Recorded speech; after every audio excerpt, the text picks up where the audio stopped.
Good afternoon. You're listening to Open Air here on the Rhythm and News Service of JPR. My name's Danielle Kelly. I'm with you till 3 o'clock today with tunes, but right now I'm coming to you from the Steve Nelson Performance Studio for another live session. Our guests today are Southern Oregon's own The Brothers Reed. Hey, guys. Hey, hey. Howdy. And I'll say it's not just The Brothers Reed. We've got a bonus musician today. We've got Brianna Murphy.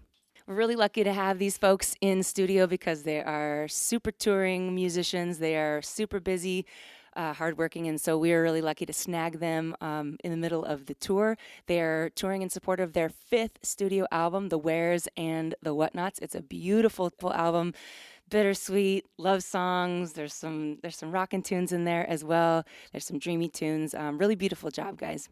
Thank you.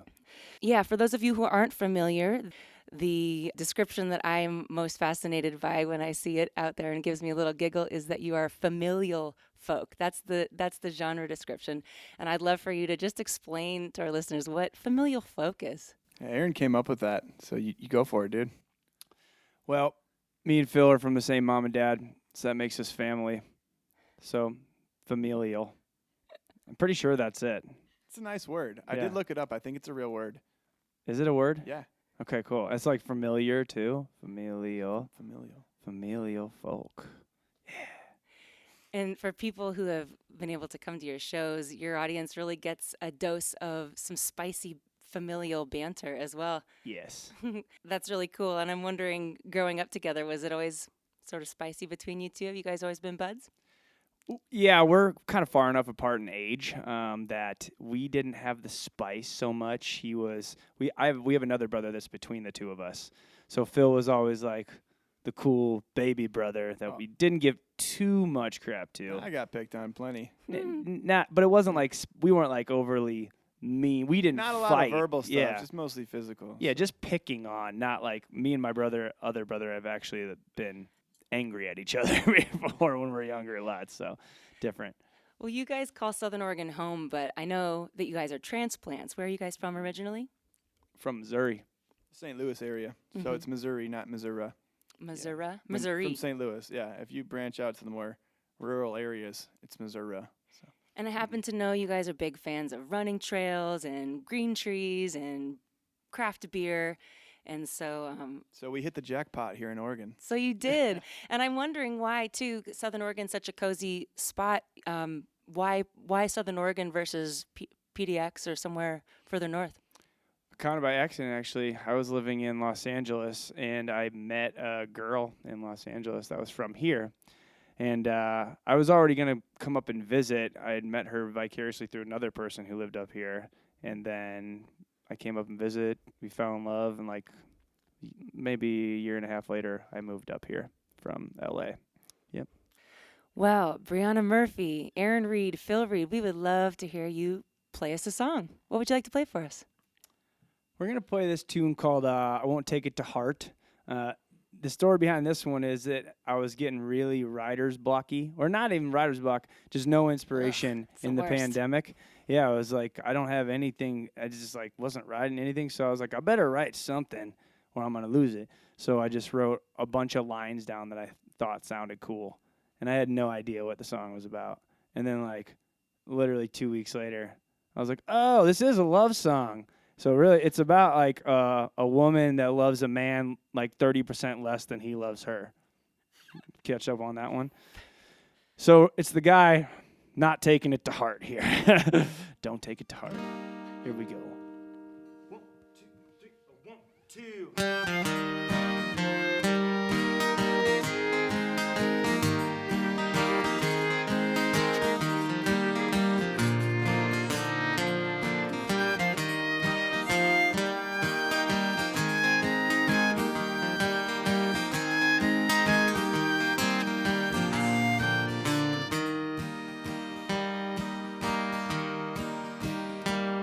I won't take it to heart if you leave my heart hanging.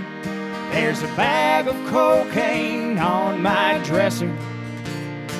Hey, honey, I look at you, and my clumsy heart dances like a fly stuck in cobwebs, covered in dew. way out by the lake, where the wind's in the pasture and the cattle are grazing and wasting their days, where the moon came to play as I pulled back the curtain and sat a blindfolded joker pulling my strings. So I won't take it to heart if you leave my heart hanging. There's a bag of cocaine on my dresser, and honey, I look at you, and my clumsy heart dances like a fly stuck in cobwebs, covered in dew.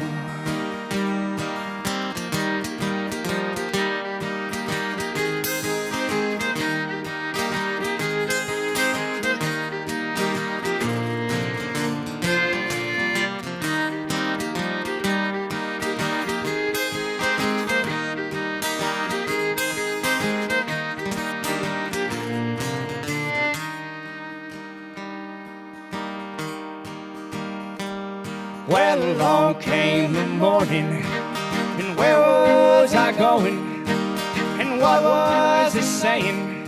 I can hardly remember, when a bright yellow star shined down through my windshield and winked at me slyly and said, carry on. So I won't take it to heart if you leave my heart hanging. I'll sail away on my magic rug, and honey, I stick to you like sand in the desert where the lizards are laying and wasting their days.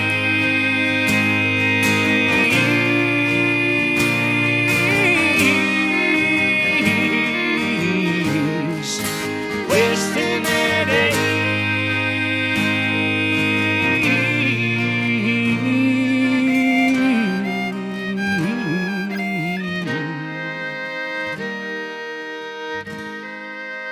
Wasting their days.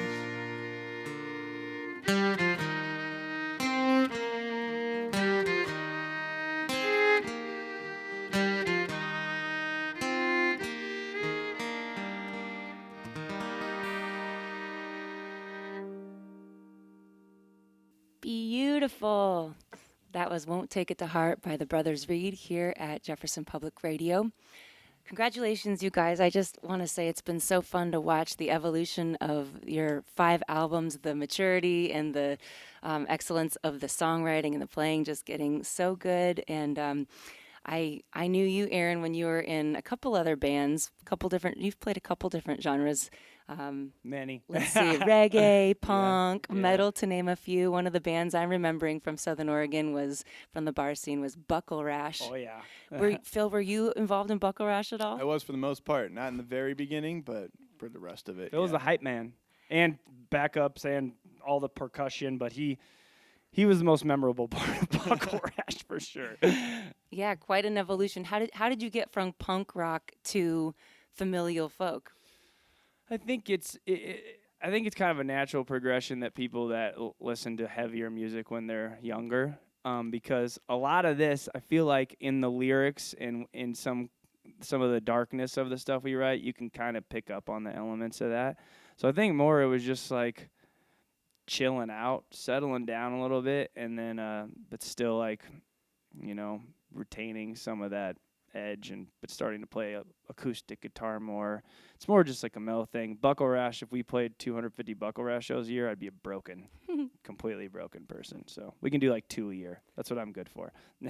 You said chilling out and settling down, but I have to say you guys are some of the hardest working musicians out there, as I guess you have to be touring musicians. Yeah. You're, somewhere between 200 and 300 shows a year, really impressive schedule. And you have some really great strategies too. I mean, living in a small place, you do have to travel, you do have to tour.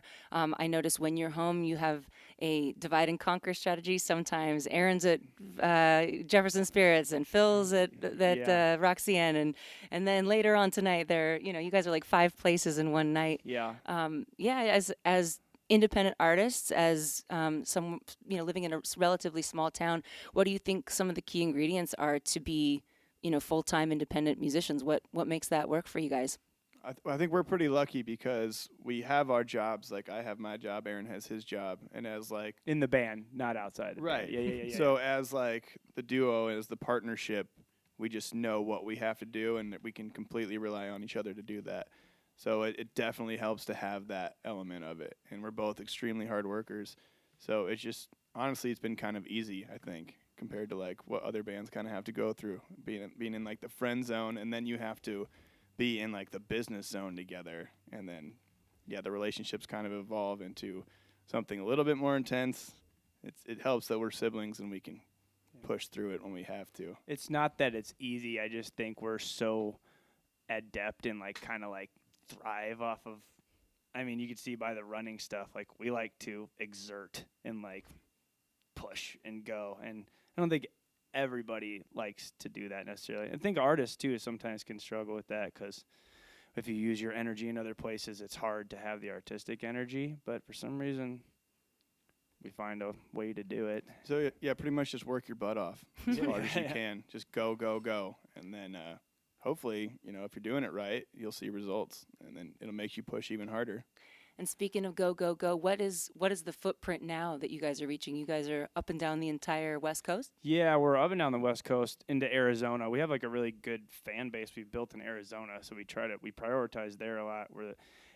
But it seems at least once a year, or just once a year, we'll do way farther. So like this year, we'll be as far east as Michigan, and that'll be our first time actually in Michigan. We've been as far east as New York twice on tours, but we've played, it's like 38 states, so it's pretty good. We've played a lot of different places over the last 7 years, and yeah, but we're trying to tighten it and dial it in a little more too, so we can make sure we don't burn out, and stuff like that. And so, what do you do? I mean, I know you guys are avid runners, or that's, I'm sure, one of the things. But what do you do to stay in it, to stay recharged and inspired?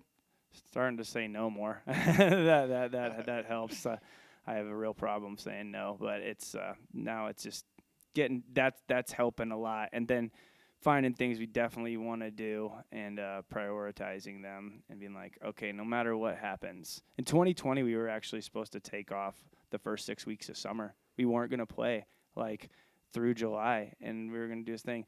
And then, of course, 2020 hit, and it like wiped out everything leading up to that. So then when everything came out in summer and people started booking again, we didn't really have that choice anymore. Plus, all the stuff we were like gonna do in that time was shot anyway, like traveling-wise and everything.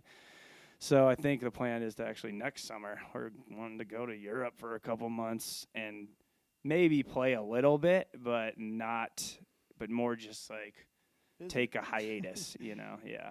It sounds like solid life advice for a lot of people. Yeah, we're taking a month off, but we're going to record the album that month. So we're not really taking, it just means we're not playing shows that month, yeah. My guests today are the Brothers Reed. You can find out their incredible tour schedule at thebrothersreed.com. They've also got a really strong merch game. You can support them by getting some merch on their website. They are performing as part of Ashland Folk Collective's summer series at Fry Family Farms. You can get tickets and information to that show at ashlandfolkcollective.com. Thank you guys for being here. It's really great to chat with you. I really love this new album. It's beautiful. It's got some really heart-wrenching, sort of haunting songs. We'd love to hear another one. I think you were talking about playing Brighter Side. Could you tell us a little bit about where that song came from? Sure. Yeah. So this one's kind of unique because I had this guitar lick and I had it down. I didn't know what to write about, so I just honestly just started spitting out lines, kind of like not even thinking about what I was saying, and then just kind of ran with that. Maybe I like focused a little bit on the subject matter that was coming out, but really not like any other song. And then by the end of it, I kind of got to go back and interpret it myself.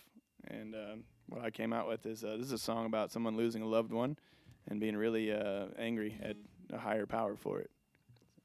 It's called Brighter Side.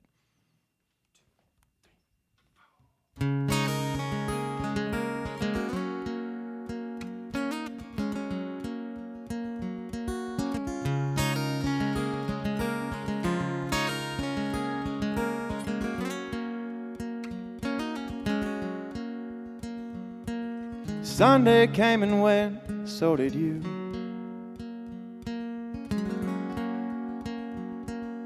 Monday was the day that I went to an old place to see if anything was new. Came upon the rock you wrote your name on. Got down on my knees and cried out. Then I wrote you a note in the leaves, hoping so that the wind would carry it to you somehow.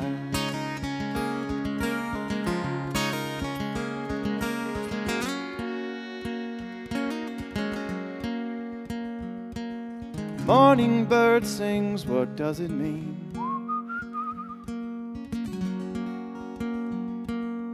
Thought it was the whisper of your voice, till I woke up from that dream. Patience is a virtue for the lonely. If only I could figure it out. Learn to love yourself, so she told me, my one and only. But I'm only loving you, my southern belle. Now washed up souls are calling me insane, while God still walks on water, pointing blame. Are we just cannon fodder in his game? So Holy Father, you'll sit in the front row while I make you listen to my pain.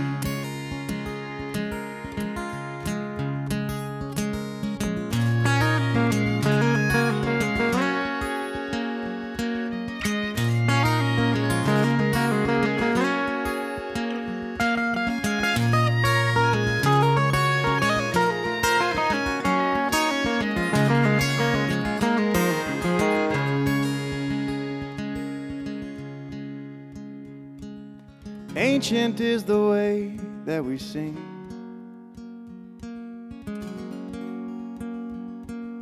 using our voice, though it never was our choice, sure does make our spirit ring.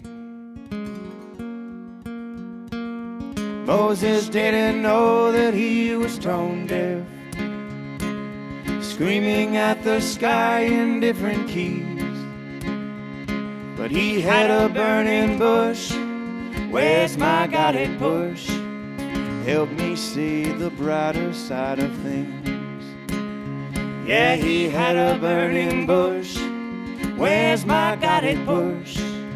Help me see the brighter side of things.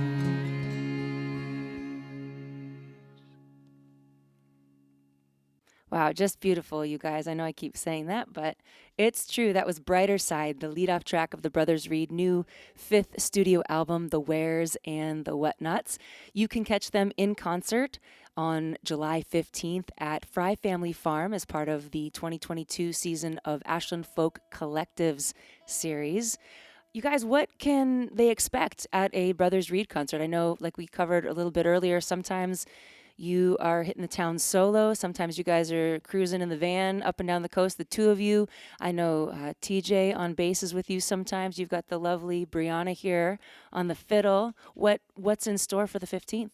The 15th is a special show. Brianna is not somebody that we get to play with that often, and she's going to be there. So it's going to be the foursome of me, Phil, TJ, and Brianna, and it's going to be super cool. It's going to be probably the silkiest, folkiest show we've ever done. So I'm super stoked for it. Yeah, most of the time it's just me and Phil. And on the road, it's usually with TJ. We usually have TJ on tour, and TJ sometimes for bigger stuff. But me and Phil, most of the time it's just the duo. And it, depending on where you see us, depends on what kind of show you'll get sometimes. Because we have about 9 hours of material we can draw from. So sometimes we'll just be banging it up the whole time, bluegrass, and slamming the guitar. Sometimes we're just being really folky. Sometimes we're being really crude and disgusting to each other. And sometimes, well, we're never nice to each other, but sometimes we just won't talk that much. Honestly, as the audience, it's up to you It is. how we we're read. going to play that night. We read the. We'll we're read like, you through. we'll usually try to push the line, and then when we find it, we'll just take like a half-inch step back, and then we'll just ride that for a long time.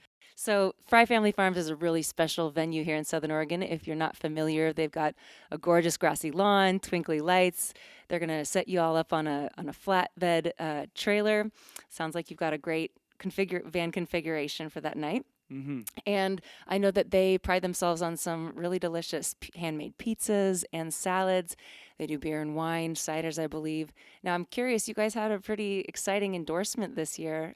Is that beverage endorsement going to be part of this event as well? Oh, no, I don't think so. They sold out of the first run, and then they are doing a second run of it. But that's like being brewed in mid-July. Pelican Brewing in Yeah, Pacific City Yeah. has endorsed with a really fitting, beautiful label, the Reed Brothers, get it? Redankulous. Redankulous Yeah, It's IPA. dank, and we're the Pretty Reeds. neat. Yeah. Okay, so no Redankulous. It's sold out, too popular. But Fry Family Farms is a really special place. As you know, a lot of Southern Oregon places are just a pretty magical makeshift music venues. And for people who, like yourselves, who play as much, I'm just curious what kind of developments could you see? What kind of growth for the music scene could you see or dream up for this area? Yeah, it's pretty dang good already. I guess one thing I would like to see the municipalities maybe embrace it a little bit more, to where we can do like, like it'd be cool to have like in Etna. We're playing in Etna, California on Saturday, and it's called the Far North Music Fest.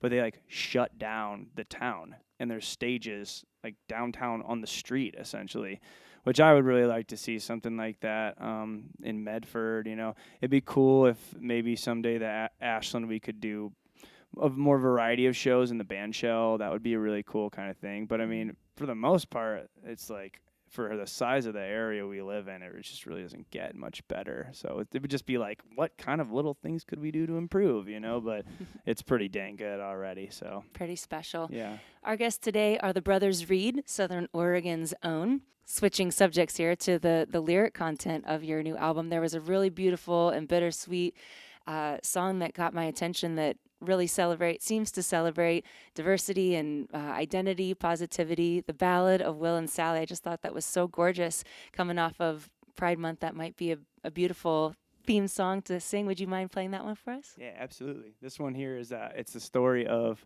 about my parents, and it's not their whole existence or life, but it's just an aspect of their journey.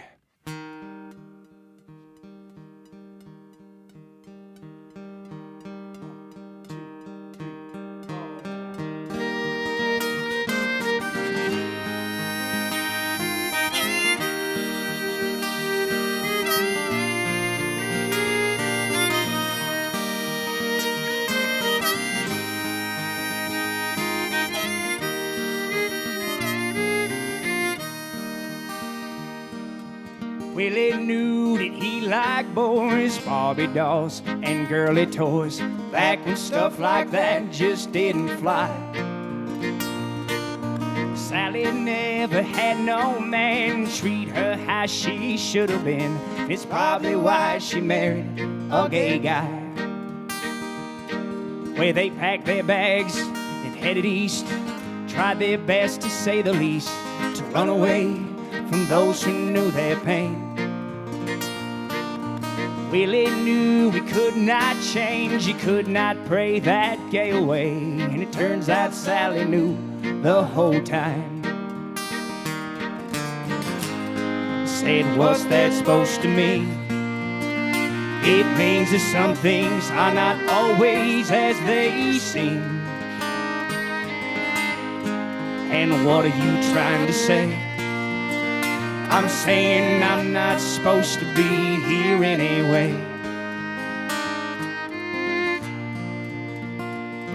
Willie grew a beard and he had 3 sons. He started picking fights that he never won, and eventually he just got tired of trying. One day Sally had had enough, said, well, I think it's time you opened up. So he picked up the phone and called his child. Said, what's that supposed to mean? It means that some things are not always as they seem. And what are you trying to say? I'm saying I'm not supposed to be here anyway. So I'll set you free.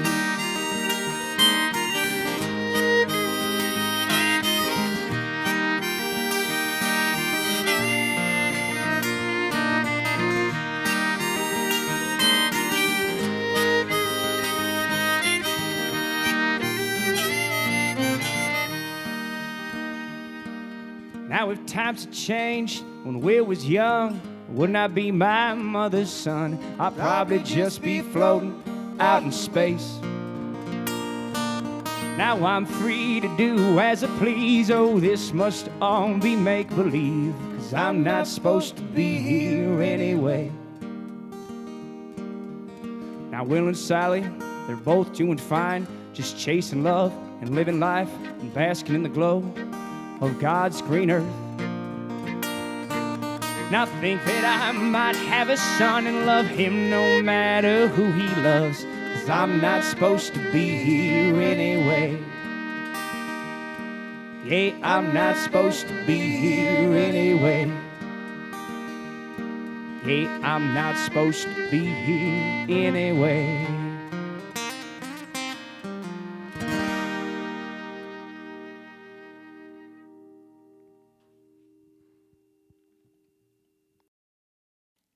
The Ballad of Will and Sally. What a beautiful story and homage to your parents, you guys.